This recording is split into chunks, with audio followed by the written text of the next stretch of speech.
Hello, all of you. I'm Dr. Avinash, welcoming you all to my YouTube channel Ayush Shiksha. Look, अभी हम लोग इस पड़ाव पे हैं कि 2 महीना बचता है एआई पीजीटी का और हर बच्चा चाहता है कि उसका रैंक इंप्रूव हो, उसका स्कोर इंप्रूव। और एक ट्रेंड हम सबको पता है कि रिसर्च और जीके में से 10 क्वेश्चन आते हैं, जिनमें से 6 क्वेश्चन आपके जीके से होते हैं और 4 क्वेश्चन रिसर्च के होते हैं। जो 4 रिसर्च के क्वेश्चन होते हैं वो बहुत बच्चों को कंफ्यूज करता है, क्योंकि हर बार उस क्वेश्चन का लेवल बढ़ के आता है, कुछ एक अलग चीज पूछ लेता है। ठीक है। तो बच्चों में कंफ्यूजन क्रिएट हो जाता है कि मतलब इस चीज को कैसे हैंडल करें, राइट। तो हमने क्या किया, 2020 से लेके 2025 तक जितने भी प्रीवियस ईयर के रिसर्च और स्टैटिस्टिक्स के क्वेश्चन आ रखे हैं, हमने उसको स्टडी किया। और उसको स्टडी करने के बाद हमें ये पता चला कि कुछ पर्टिकुलर एरियाज है जहां से हर बार क्वेश्चन बन रहा है, और कुछ ऐसे भी लगता है कि थोड़ा सा अप्लाइड लेवल, थोड़ा सा एडवांस लेवल तक हमें भी जाना चाहिए। तो ये सबको मद्देनजर रखते हुए हमने क्या किया, हमने 45 क्वेश्चन ऐसे डिजाइन किया है जिसको सॉल्व करने के बाद एटलीस्ट आप एआई पीजीटी का पेपर में आने वाले रिसर्च और जीके के क्वेश्चन के लिए कॉन्फिडेंटली अटेम्प्ट कर पाओगे। वो जो 45 क्वेश्चंस है, इसमें हमने ऑलमोस्ट सारे एरिया को टच किया है। ठीक है, जो एआई पीजीटी के लिए रिलेवेंट है। तो आप क्या करना, ये क्वेश्चंस के सारे ऑप्शंस, जिस एरिया से क्वेश्चन पूछा गया है उसके आसपास के एरियाज को भी अच्छे से पढ़ना। ठीक है, अगर आप इतना कर लोगे तो आपको रिसर्च और जीके के क्वेश्चंस में कैसे अप्रोच करनी है इस रिगार्डिंग एक कॉन्फिडेंस आ जाएगा, राइट। ओके। तो टाइम वेस्ट ना करते हुए शुरू करते हैं आज के 1 to 15 क्वेश्चंस, क्योंकि वीडियो जो होगा मतलब 15 क्वेश्चन का रहेगा, और ऐसे हम 3 वीडियोस लाएंगे, 3 पार्ट्स में इसको कंप्लीट करेंगे। ठीक है। तो चलो शुरू करते हैं आज का टॉपिक। तो जो हमारा अभी देखो फर्स्ट क्वेश्चन है, ये क्वेश्चन बोलता है कि in population blood group is measured, which type of scale up measurement is it. ठीक है। देखो यहां पे एक चीज आपको ध्यान रखनी चाहिए। नाम पूछा है ब्लड ग्रुप का, ब्लड ग्रुप कैसे कैसे हैं, ए बी ओ। आपने ऐसे नाम, मतलब ये सारे नाम को रिप्रेजेंट कर रहे हैं, that's why these are nominal data. अगर हम नॉमिनल डेटा को मेजर करना चाहेंगे तो नॉमिनल स्केल ऑफ मेजरमेंट आपको फॉलो करना होगा। तो आंसर शुड बी नॉमिनल, क्योंकि ये सारे नेम्स हैं। ठीक है। दूसरी बात, अगर कोई डेटा ऐसे मिलता कि plus, double plus, triple plus, ऐसे करके कोई डाटा रखा जाता आपके सामने, कोई पर्टिकुलर ऑर्डर पे रखा जाता, तो आप बोलते कि इस पे ऑर्डिनल स्केल ऑफ मेजरमेंट लगेगा, क्योंकि ये ऑर्डिनल डाटा होगा। समझे बात।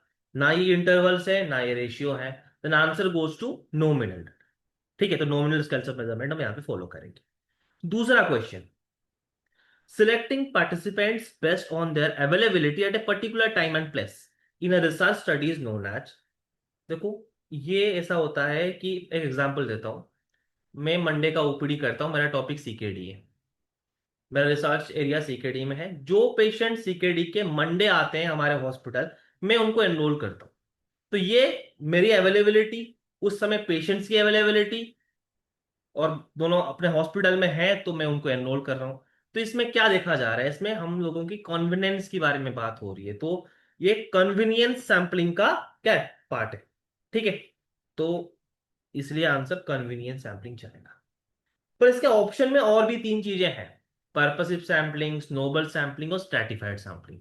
चलो इसको भी समझ लेते हैं साथ साथ। What is purposive sampling. देखो ये भी एक नॉन प्रोबेबिलिटी सैम्पलिंग का पार्ट है। ठीक है। तो नॉन प्रोबेबिलिटी सैम्पलिंग मतलब यहाँ पे हर बंदा सिलेक्ट होगा ये जरूरी नहीं है। ठीक है। प्रोबेबिलिटी सैम्पलिंग में हर किसी को सिलेक्ट होने का एक चांस मिलता है, पर पर्पसिव सैम्पलिंग ऐसा नहीं बोलता। इसमें ये होता है कि एक स्टडी ऐसा हम प्लान कर रहे हैं जिसपे हमें चाहिए कि वो लोग हों जो जिनका थोड़ा सा इंटेलिजेंट क्वेश्चन अच्छा हो, क्योंकि हम उनको उस प्रकार के कुछ क्वेश्चंस, एनालिटिकल क्वेश्चंस पूछने वाले हैं। तो आपके पास 100 पेशेंट लाइन पे खड़े हैं, आप उनमें से 10 लोगों को चूज करोगे, 10 सैंपल चूज करोगे। तो आप किन को चूज करोगे, जिनके पास वो एक्यूमेन हो, जो थोड़ा सा इंटेलिजेंट है, पढ़े लिखे लोग हैं, आपका पर्पस को वही फुलफिल कर सकते हैं ना। तो this is called purposive sampling. ठीक है, ये समझ गए। दूसरा आता है स्नोबॉल सैंपलिंग। यहां पे एक चीज आप ध्यान रखना, एक वर्ड जरूर याद रखना, रेफरल। रेफरल अगर है तो ये स्नोबॉल सैंपलिंग होगा। मतलब आप कोई एक रेयर डिजीज पे काम कर रहे हो, आपको ज्यादा पेशेंट नहीं मिलते। मान लीजिए आप सिकल सेल एनीमिया पे काम कर रहे हो, आप क्या करोगे?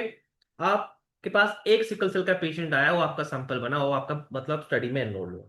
आप उसको बोलोगे भाई देख, तेरे जान पहचान में जो और लोग सिकल सेल में अफेक्टेड हैं, उन सबको तो हमारे पास लेके आ, हम उनको अपने स्टडी में एनरोल करेंगे। ठीक है, just like chain marketing things. ठीक है, तो ये तरीका जो सैंपलिंग का है, this is called snowball sampling. आपके मन में भी आएगा इसका नाम स्नोबॉल क्यों रखा गया, स्नो और बल से इसका क्या रिलेशन है? जस्ट लाइक स्नो जब पहाड़ों में गिरता है और वो पहाड़ के बर्फ के कांटेक्ट में आते आते एक बड़ा सा बर्फ के गोले में कन्वर्ट होकर नीचे पहुंचता है, वैसे ही जो पहला पेशेंट आया था वो धीरे धीरे करके बढ़ते उसके नंबर्स, एट द एंड एक ग्रुप ऑफ पेशेंट हम लोग एक्यूमुलेट कर लिए हैं। This method is called snowball sampling method. Last one, stratified sampling. देखो ये प्रोबेबिलिटी सैंपलिंग का पार्ट है। क्यों? क्योंकि यहाँ पे हम क्या करेंगे, स्ट्राटा करेंगे। हमारे पास मान लीजिए 100 लोग हैं। ठीक है, 100 लोगों में से हमने क्या किया, उनको अलग अलग स्ट्राटा में डिवाइड कर ली। मान लो उनके कास्ट के बेसिस से, OBC, general, EWS, SC, ST, ऐसे करके उनको कास्ट अथवा स्ट्राटा में डिवाइड कर लिया। और हर कास्ट अथवा हर स्ट्राटा में से हमने क्या किया, रैंडमली कुछ लोगों को चूज किया। ठीक है, तो पहले स्ट्राटा अथवा ग्रुप्स बनाओ, ग्रुप में से रैंडमली सिलेक्शंस करो पेशेंट्स को, सैंपल्स को। ये मेथड बोलता है स्ट्रैटिफाइड सैंपलिंग। समझ गया? नेक्स्ट आओ, median can be measured graphically using. देखो मीडियन अगर हमें ग्राफिकली मेजर करना है, हमें फॉलो करना पड़ेगा क्यूमुलेटिव फ्रीक्वेंसी डायग्राम, जिसको और एक नाम से बोला जाता है अगीव कर्व करके बोला जाता है, ये भी याद रखो। ठीक है, और इसके साथ साथ इसके ऑप्शन में बाकी जो चीजें हैं, स्कैटर डायग्राम किस चीज को रिप्रेजेंट करता है, noted down, correlation. Frequency polygon जो है ये डिस्ट्रीब्यूशन शेप, जो आपके सैंपल है वो कैसे डिस्ट्रीब्यूटेड है उस चीज को बताता है फ्रीक्वेंसी पॉलीगन। और क्यूमुलेटिव फ्रीक्वेंसी आपको पता है, ये आपका क्या बोलता है, ये बेसिकली आपको मीडियन फाइंड आउट करने में भी हेल्प कर सकता है, राइट? चलो, फोर्थ वन। ये जो क्वेश्चन है ये कोरिलेशन रिग्रेशन में से आया हुआ है। बहुत सारे बच्चे इसके बारे में जानते भी नहीं होंगे। मैं थोड़ा सा आपको हिंट देता हूं, अब मतलब एक बेसिक आइडिया देता हूं। दो चीजों में जो संबंध है, ठीक है, उसको बोलते हैं कोरिलेशन। जैसे कि क्वेश्चन में पूछा गया है, पिता का हाइट जो है उसके हिसाब से उसके संतान अथवा बच्चे का जो हाइट है, इन दोनों में कोई रिलेशन है क्या? तो अगर है तो हम +1, जो कोरिलेशन कोफिशिएंट है उसका वैल्यू होता +1। अगर नहीं है तो -1, पिता के हाइट का रिलेशनशिप बच्चे से नहीं है तो -1 होता। ठीक है, बट यहां पे जो वैल्यू दिया गया है कोरिलेशन कोफिशिएंट का, दैट इज +1.007। और ये बात आपको याद रखना है, कोरिलेशन कोफिशिएंट के वैल्यू हमेशा -1 से लेके +1 के अंदर ही रहता है, +1 से एक्सीड नहीं कर सकता है। तो ये जो वैल्यू है ये एब्सोल्युटली इम्पॉसिबल है। ठीक है, डन। या का पीएचडी का क्वेश्चन है ये। नेक्स्ट,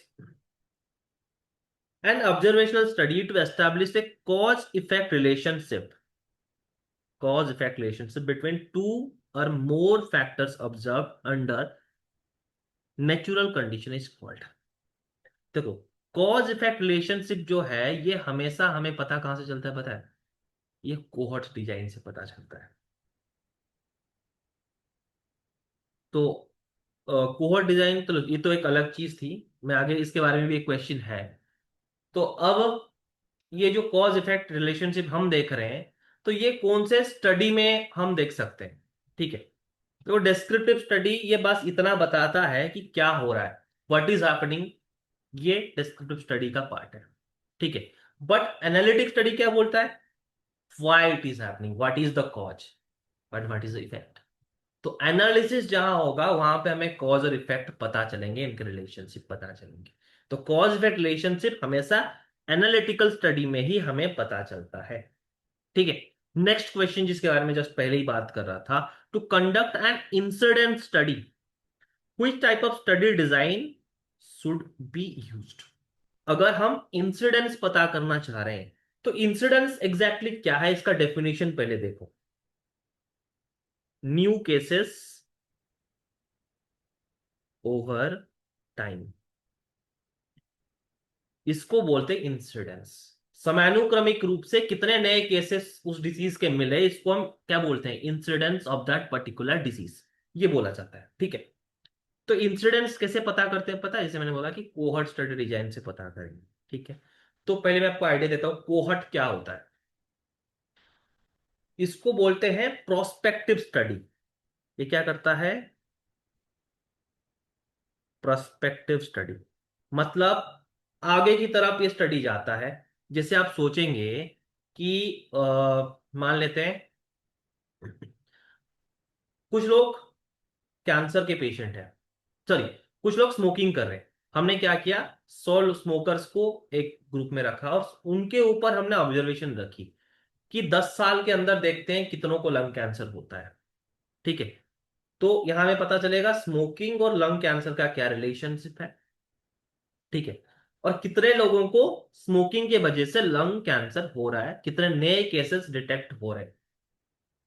इसलिए इसको बोलते हैं प्रोस्पेक्टिव, मतलब हम भविष्य की तरफ स्टडी करते हुए जा रहे हैं। ठीक है। तो इंसिडेंस पता करने के लिए कोहर्ट स्टडी डिजाइन फॉलो करना होता है। इसका जस्ट अपोजिट कौन सा है, बाकी के ऑप्शन के रिगार्डिंग बात कर लेते हैं ना। इसका जस्ट अपोजिट है केस कंट्रोल्ड स्टडी डिजाइन। मतलब मैं यहां पे क्या करूंगा, पहले जाऊंगा कैंसर हॉस्पिटल, वहां पे जाऊंगा लंग कैंसर के वार्ड में। ठीक है। वो वार्ड में जाने के बाद क्या करूंगा, उनको पूछूंगा भाई आप लोगों में से ऐसे कितने लोग थे जिनको क्या हुआ है, जिनको स्मोकिंग की हिस्ट्री है। ठीक है। तो ये मेथड होता है रेट्रोस्पेक्टिव। क्या है ये, रेट्रोस्पेक्टिव।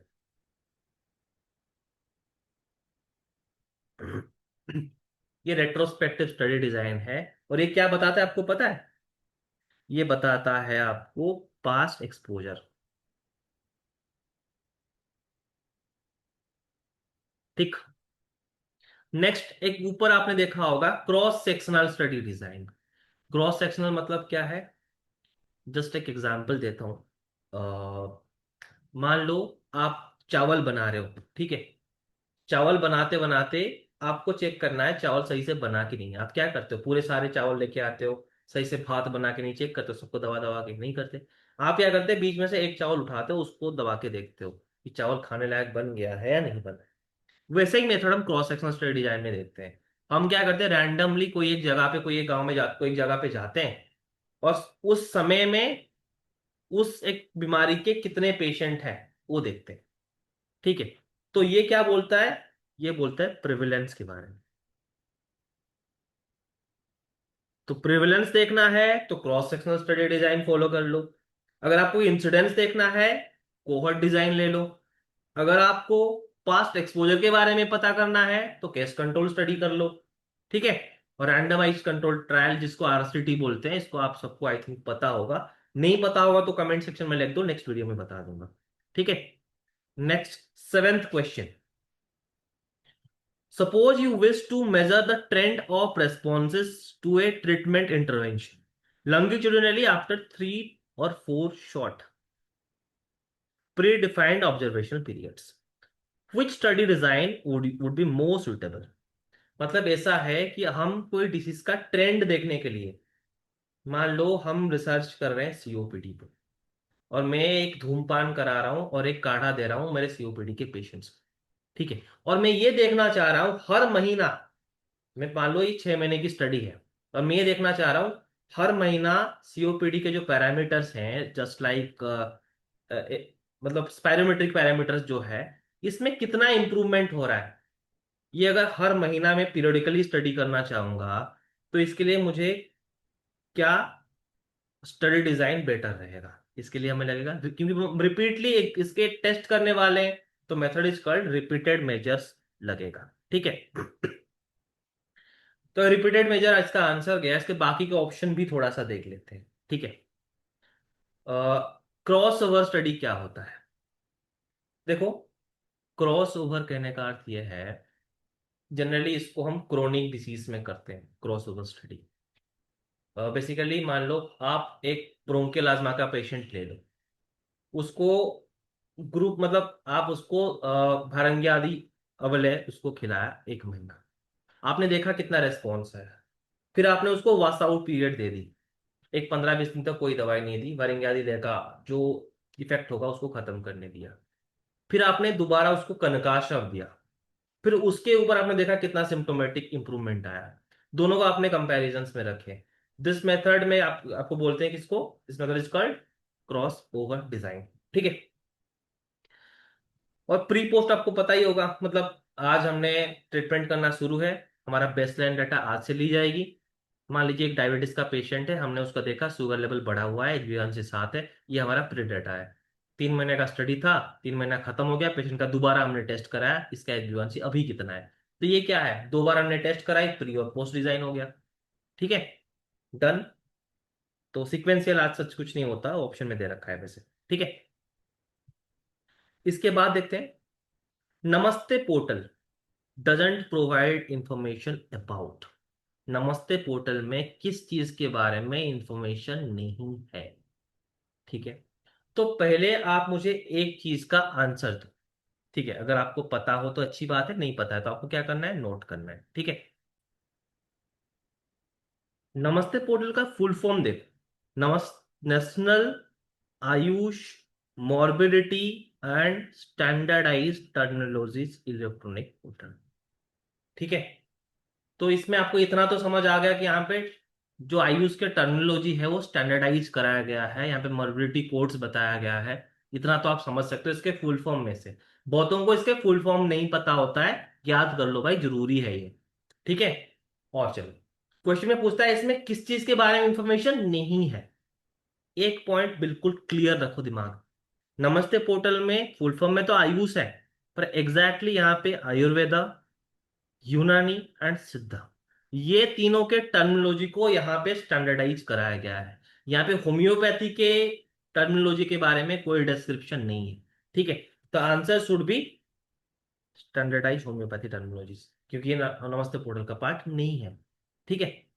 नमस्ते पोर्टल में यूनानी के मॉर्बिडिटी कोड है, हाँ है। सिद्धा और यूनानी का टर्मिनोलॉजी है, हाँ है, बिल्कुल है। ठीक है, क्लियर। अब आते हैं ninth question, dash issues GI tag in India. GI tag India में देता कौन है? ठीक है। बहुत सारे बच्चे क्या लगा लेंगे, तुम्हें क्या लग रहा होगा answer, the patent authority of India. नहीं भाई नहीं, जीआई का फुल फॉर्म पता करो, ये भी एक बढ़िया चीज है, जियोग्राफिकल इंडिकेशन रजिस्ट्री। ठीक है, ये है सही जवाब, जीआई में ही इसका आंसर छुपा हुआ है। बट यहाँ पे मैं आपको एक एक्स्ट्रा डाटा बताना चाहूंगा, जो जियोग्राफिकल इंडिकेशन रजिस्ट्री है ये कौन से मिनिस्ट्री के अंडर आता है? ठीक है, ये आता है ministry of commerce and industry. Commerce and industry वाले जो मिनिस्ट्री है, इसके अंदर आता है जियोग्राफिकल इंडिकेशन रजिस्ट्री। ठीक है, तो जीआई टैग यही देते हैं। 10th क्वेश्चन देखते हैं, dash are an extension of adaptive multi-arm multi-stage trial designs that allow for evaluation of multiple interventions using interim evaluations and additions of new interventions during the trial।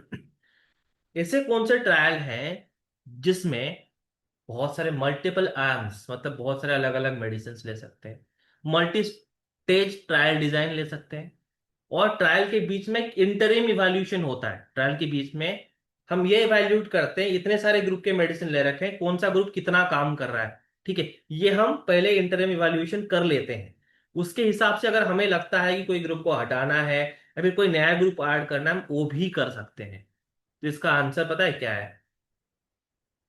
इसका answer है platform trial. ठीक है, और आप इसको कैसे याद रखो, देखो, एक प्लेटफॉर्म के बारे में सोचो जिसमें क्या आता है, ट्रेन आता है। तो एक प्लेटफॉर्म में मल्टीपल ट्रेन्स आते हैं, और मल्टीपल ट्रेन चले भी जाते हैं, प्लेटफॉर्म वहीं का वहीं रहता है। ठीक है। तो यहाँ पे अलग एक, मतलब यहाँ पे जो इंटरम इवोल्यूशन के बाद हम एक आर्म हटा सकते हैं, मतलब प्लेटफॉर्म से एक ट्रेन जा सकता है, नया आर्म एक ऐड कर सकते हैं, मतलब प्लेटफॉर्म में एक ट्रेन आ सकता है। तो इसीलिए प्लेटफॉर्म ट्रायल इसका नाम लेते हैं। ठीक है। बाकी ऑप्शन में आपको मिलेगा अम्ब्रेला ट्रायल, बास्केट ट्रायल। ये थोड़ा सा समझ जाओ। अम्ब्रेला मतलब एक डिसीज का अम्ब्रेला है। ठीक है। लाइक कोविड 19 के टाइम अम्ब्रेला ट्रायल बहुत ज्यादा हुआ था। कोविड 19 के टाइम कोविड था वो अम्ब्रेला। ठीक है। कोविड 19 के अंदर हमने क्या किया? One disease, multiple treatment. One disease, multiple treatment options. तो कोविड के अंदर किसी ने, कोई धूमपान करा रहा है, कोई कसाय पान करा रहा है, कोई रसायन दे रहा है, कोई कुछ हर चीज, मतलब एक डिसीज के अम्ब्रेला के अंदर हम मल्टीपल ट्रीटमेंट ट्राई कर रहे हैं। This method is called umbrella trials. ठीक है। बास्केट ट्रायल क्या है? ये थोड़ा सा रिवर्स है। बास्केट ट्रायल का ये मतलब है कि वन ड्रग, बास्केट ट्रायल में मेडिसिन एक रहेगा, मल्टीपल डिसीजेस रहेंगे। मतलब ऐसे मान सकते हैं जैसे कि आयुर्वेद में आरोग्यवर्धिनी बटी। ठीक है। इसको अलग अलग डिसीज में कैसे इसका इस्तेमाल कर सकते हैं, अगर हम इसके बारे में स्टडी कर रहे हैं, एक ड्रग और इसके अलग अलग यूज। मान लीजिए आपका बास्केट है आरोग्यवर्धिनी बटी, आरोग्यवर्धिनी बटी। ठीक है।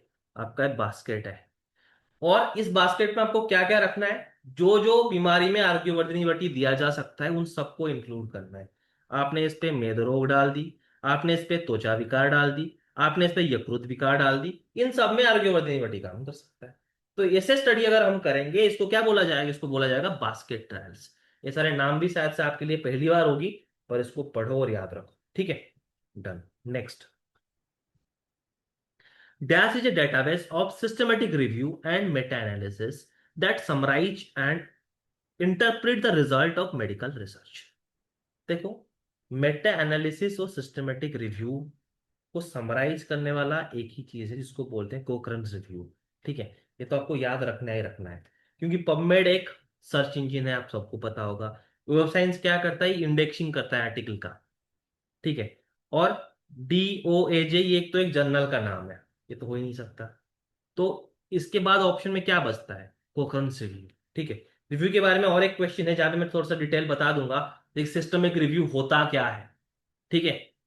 पर सिस्टमिक रिव्यू के जो डेटाबेस आपको कहाँ मिलेंगे? कोकरेंस रिव्यू में मिलेंगे। ये अभी के लिए याद रख लो। ठीक है। आगे बताता हूँ, नेक्स्ट क्वेश्चन में इसका बारे में डिस्क्रिप्शन है। Acronym of SPSS। पहले तो बताओ SPSS है क्या? ये एक सॉफ्टवेयर का नाम है जिसपे हम स्टैटिस्टिकल एनालिसिस करते हैं, SPSS सॉफ्टवेयर में। ये तो आपको पता होना चाहिए। ठीक है। Full form, statistical package for the social sciences. ठीक है। तो ये डी इसका सही जवाब है। सोशल साइंस वाला पार्ट को आप कीवर्ड बना लो। ठीक है। Statistical package for the social sciences. Done. 13th question. Strongest evidence towards the efficacy of interventions are opined to be generated through. देखो, मैं आपको एक बात बताता हूं। जितने भी रिसर्च के एविडेंसेस हैं, सबसे बढ़िया एविडेंस अगर कोई है, this is called systematic review. ठीक है। तो ये सबसे बढ़िया है सिस्टमेटिक रिव्यू, सबसे strongest evidence of review of research. पता है सिस्टमेटिक रिव्यू क्या करता है? बहुत सारे आरसीटीज के रिपोर्ट को ये कंबाइन करता है। क्या करता है? जो आरसीटी बहुत सारे हो रखे होते हैं, रैंडमाइज कंट्रोल ट्रायल्स हो रखे होते हैं, उनके जो फाइंडिंग्स होते हैं, ठीक है, उन फाइंडिंग को ये समराइज करता है और उसके ऊपर फिर ये ओपिनियन प्रोड्यूस करता है। ठीक है। इतने सारे रिसर्चेस हुए, इतने सारे आरसीटीज कंडक्ट कराए गए, उसके बाद कंक्लूजन ये है कि ये बीमारी में ये ड्रग काम करता है नहीं करता है। ठीक है। तो एविडेंस के बेसिस में अगर देखेंगे, सबसे ज्यादा अगर कोई एविडेंस मायने रखता है, that is called systematic review. ठीक है। उसके बाद आता है आपका रैंडमाइज कंट्रोल ट्रायल, क्योंकि आरसीटी नेक्स्ट, पहले आता है हायरार्की में सबसे पहले सिस्टमेटिक रिव्यू, उसके बाद आता है अपना आरसीटी। ठीक है। आरसीटी के बाद अगर हम देखेंगे, उसके बाद आएगा जो इंसिडेंट्स हम पता कर रहे थे कहाँ पे, कोहर्ट स्टडीज, ठीक है। और उसके बाद आएगा आपका एपिडेमोलॉजिकल स्टडीज जो आप देख रहे हैं यहाँ पे, ठीक है। ये इसके सीक्वेंस है, सबसे पहले आता है सिस्टमेटिक रिव्यू। और अगर आपको पूछा जाएगा case report, case series, RCT में से कौन सा बेहतर है, ऑब्वियसली सबसे खराब होगा केस रिपोर्ट, क्योंकि एक केस के ऊपर होता है। केस सीरीज में 5 केसेस मिनिमम लेना होता है, तो उससे बेहतर एविडेंस केस सीरीज है, ठीक है। और केस सीरीज से भी बेहतर एविडेंस कौन सा होगा, आप देख सकते हो कि आरसीटी होगा डेफिनेटली। ये भी कैसे क्वेश्चन बन सकता है, ठीक है। तो अभी ये जो 4 ऑप्शंस थे इनमें सीक्वेंस यही रहेगा जो मैंने आपको बता दी है, ठीक है। Done. 14th question, list of authoritative books of Ayurveda, जो हमारे शास्त्रोक्त बुक्स हैं, आयुर्वेदा, सिद्धा, यूनानी, ये सब ड्रग्स एंड कॉस्मेटिक एक्ट 1940 में कौन से शेड्यूल में है। अगर ये क्वेश्चन आपको आता है, देखो हमारे लिए हमारे बुक्स पहले आता है, ठीक है, तो हम इसको पहले शेड्यूल में रखते हैं, इसे आपको याद रखना है। और अगर आपको ड्रग्स एंड कॉस्मेटिक एक्ट समझने में दिक्कत आती है, या फिर आपको चाहिए उसके वीडियो, आप कमेंट करो, और बहुत ज्यादा बच्चे कमेंट करते हैं तो हम सोचेंगे कि हाँ ड्रग्स एंड कॉस्मेटिक एक्ट आपको जरूरत है तो समझा देंगे, ठीक है। आज के लिए last question, ISBN assignment is the responsibility of. तो पहले बात आती है आईएसबीएन है क्या। अगर आपने कभी बुक्स लिखा है या फिर कोई बंदा बुक लिख रहा है आप उसके आसपास हो, तो हर बुक का एक आईएसबीएन नंबर होता है, वो बुक का ऑथेंटिसिटी बताता है, ठीक है। आप कुछ लिख लिए उसको बोल दो प्रिंटिंग प्रेस वाले को छपवा दे, वो बुक नहीं बनेगा जब तक उस पे आईएसबीएन नंबर नहीं डलेगा, तो ठीक है। और ये देना किसका काम है, बहुत सारे बच्चे क्या बोल देंगे कि सर ये तो शायद से हो सकता है कि नेशनल मैन्युस्क्रिप्ट मिशन या मेडिकल लाइब्रेरी बना रखा हो, नहीं नहीं नहीं। Answer is Raja Ram Mohan Roy national agency, ठीक है। ये आईएसबीएन ये देता है। देखो आज के जो लेक्चर है इस पे हमने थोड़े से अलग क्वेश्चंस देखे हैं जो आगे आ सकते हैं। इसके बाद नेक्स्ट जो 15 क्वेश्चंस होंगे उनमें से कुछ कॉमन क्वेश्चंस भी होंगे जिसके आंसर आपको शायद से पता भी हो। पर ये जो 15 क्वेश्चंस है इसके रिलेटेड और इसके आसपास के कंसेप्ट बिल्कुल आपको याद रखने हैं, ठीक है। इसलिए मैं बोल रहा हूँ स्टैटिस्टिक्स में यूज होने वाले बाकी सारे कुछ सॉफ्टवेयर के नाम ये पढ़ लेना, ठीक है। अगर आप देख रहे हो different trial type of clinical trials हैं, उसके बारे में एक और नॉलेज ले लेना थोड़ा सा, ठीक है। और इसके आसपास का अगर मैं आपको पॉइंट बताऊं तो आप देख लेना जो ऑड्स रेशियो क्या है। अ, एक कोहॉर्ट स्टडी आपके कंट्रोल स्टडी का पार्ट हो सकता है, ये भी देखना एक बारी, ठीक है। नेक्स्ट अगर आपको ऐसे पूछा जाए अलग अलग स्टडी डिजाइन, मतलब आरसीटी एग्जैक्टली क्या होता है, ऑब्जर्वेशनल स्टडी क्या है, एनालिटिकल स्टडी क्या है, ये सारी चीजें थोड़ा सा आप देख लेना, ठीक है। क्योंकि जरूरी नहीं है कि यही क्वेश्चन आए, बट हाँ डेफिनेटली यही कंसेप्ट को लेके क्वेश्चंस बने, ठीक है। तो आज का जो वीडियो यही समाप्त करते हैं, और हमारे चैनल को सब्सक्राइब कर लो, बेल आइकन दबा दो, क्योंकि नेक्स्ट वीडियो जब आएंगे आपको नोटिफिकेशन मिल जाएगा, ठीक है। एआईपीजीटी के रिलेटेड जो भी आगे का अपडेट्स होगा हम अभी से फिर रेगुलर होके शुरू कर लेंगे। तो आप लोगों को कोई भी दिक्कत आ रही है यू शुड टेक्स्ट अस। आगे हम एक मॉक टेस्ट सीरीज प्री में ही लंच करने वाले हैं जो हर साल करते हैं, और इसमें से हमारे मॉक टेस्ट में से भी 7-8 क्वेश्चन हर बार डायरेक्टली आईपीजीटी में आए हुए हैं। तो जब अनाउंसमेंट होगा मैं आपको बता दूंगा, तो उसके लिए हमें फॉलो कर लेना। हमारे टेलीग्राम में एक है लिंक हमारे जो यूट्यूब चैनल में, उसको भी ज्वाइन करके रखना, वहीं पे और बाकी के डिटेल आ जाते हैं, ठीक है। Wish you all the best, बढ़िया से पढ़ाई करते रहो, और एआईपीजीटी में मचाना है, ठीक है, अच्छा करना है। बाय।